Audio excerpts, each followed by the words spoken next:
Testado em Animais. Este é o título do livro de Rafael Zoller, editado pela Patois em 2020. Rafael Zoller é um escritor gaúcho e redator publicitário que vive atualmente em São Paulo. Testado em Animais é o livro de estreia dele. Este volume de contos traz o aval de Marcelino Freire, que assina a orelha da obra.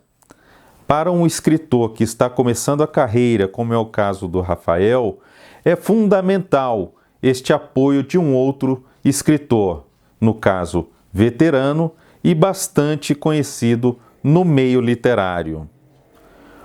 O conto Não se pode consertar pó abre esta obra e podemos constatar a potência desta narrativa já no início, quando o narrador compara a própria família ao pó, a algo que não pode ser consertado, a algo irremediavelmente quebrado em tantas partes que se torna uma outra coisa. Este pó, tão citado no conto, claro, está também ligado à morte e ao que se torna o corpo no final de tudo. O narrador volta à casa de praia que herdou dos avós e onde passou momentos felizes da própria infância. E nesta casa reencontra o avô morto, fazendo palavras cruzadas, tomando o café da manhã. É essa tentativa de reconstrução, de reconciliação que permeia esta bela narrativa.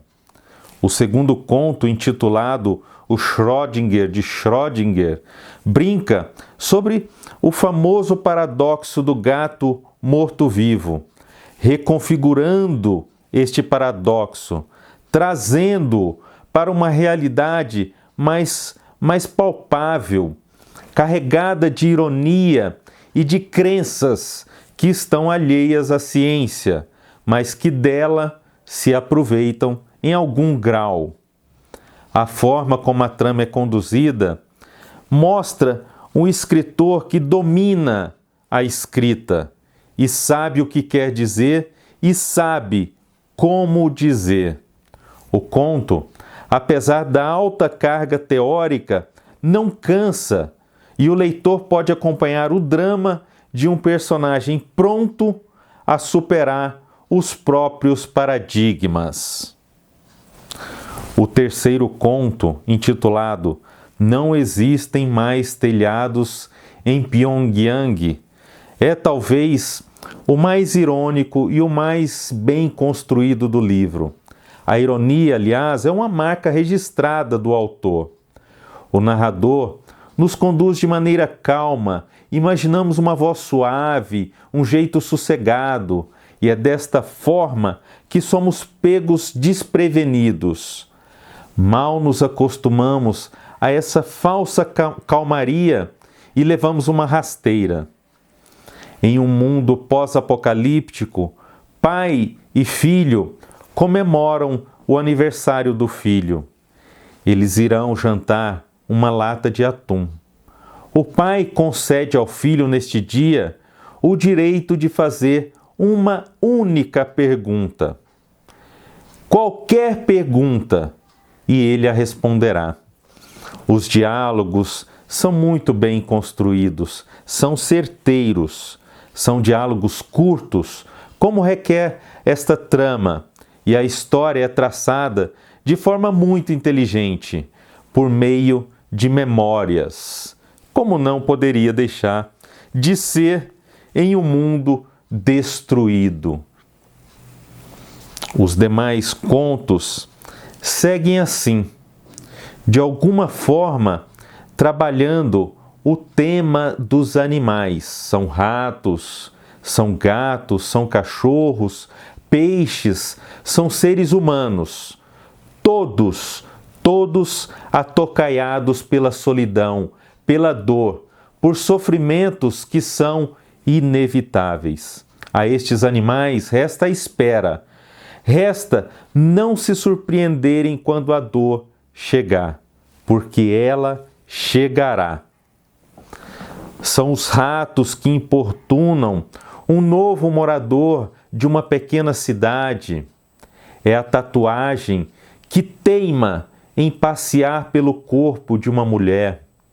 É o peixe da nota de R$ 100 que assombra uma religiosa fanática por picanha assada.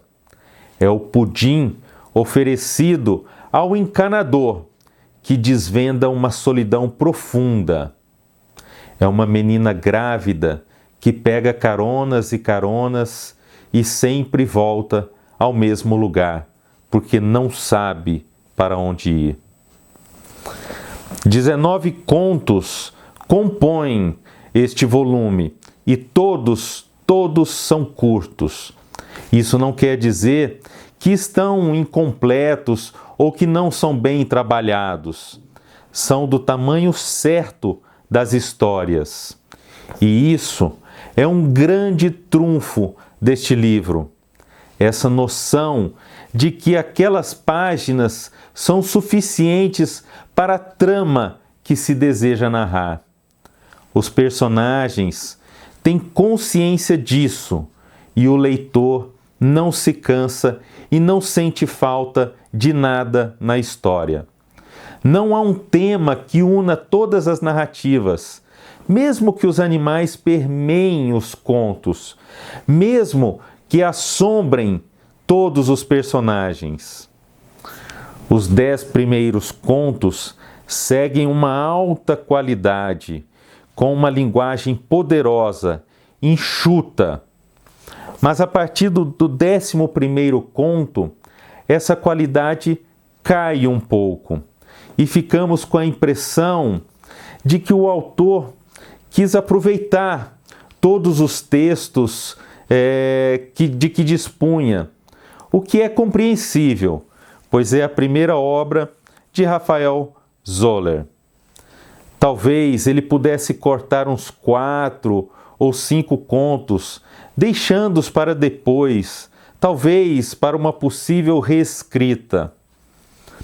Eu não estou com isso querendo diminuir o valor desta obra. Eu recomendo fortemente a leitura destes contos. É só uma observação para os próximos livros que certamente virão de Rafael. Eu vou ler agora o início do conto Não Existem Mais Telhados em Pyongyang, para que você tenha uma ideia deste estilo de Raphael Zoller. Inscreva-se no canal Acontece nos Livros. E se você curtiu este vídeo, divulgue-o em suas redes sociais. Ajude nosso canal a crescer. Valorize a literatura brasileira. Valorize as editoras independentes. Não existem mais telhados em Pyongyang. O pequeno Xing-Hi senta em sua pedra favorita, o resto de algum prédio do antigo governo, enquanto o pai, Ryong-Hee, esfrega gravetos para fazer o fogo. É impossível reconhecer o que cada amontoado de concreto já foi algum dia. Casas, prédios, monumentos a glórias insignificantes. Pelo menos as estrelas podem brilhar mais, desde que a energia elétrica desapareceu. Também não há nada feito pelo homem que possa ficar entre os olhos e o brilho delas. Não existem mais telhados em Pyongyang. Hoje é o dia, Xing. Já pensou na sua pergunta de aniversário? Já. E o que vai ser, filho? Xing-Hi balança os pequenos pés no ar. O que aconteceu com o mundo, pai?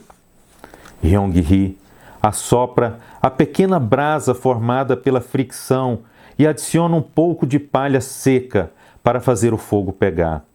Talvez você já tenha a mesma idade para saber. O pai senta do outro lado, observando as labaredas entre os dois e apoia os cotovelos nos joelhos. É um ótimo presente. Tempos atrás, havia 2 países.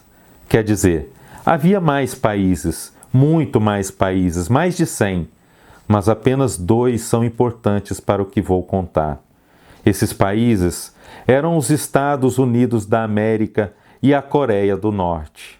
Os Estados Unidos eram um país muito grande, rico e arrogante. O país tinha esse nome porque ficava num continente chamado América. Veja, de tão arrogantes, eles mesmos se chamavam apenas de América. Era como se o continente inteiro fosse deles. Alguns dizem que era mesmo. Bem, os Estados Unidos não escondiam sua prepotência.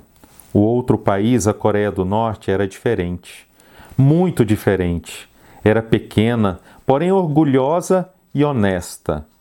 Falo Coreia do Norte porque existia uma Coreia do Sul.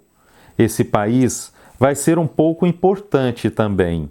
A Coreia do Sul não tinha orgulho nenhum, se curvava à vontade dos Estados Unidos como um cachorrinho de barriga para cima.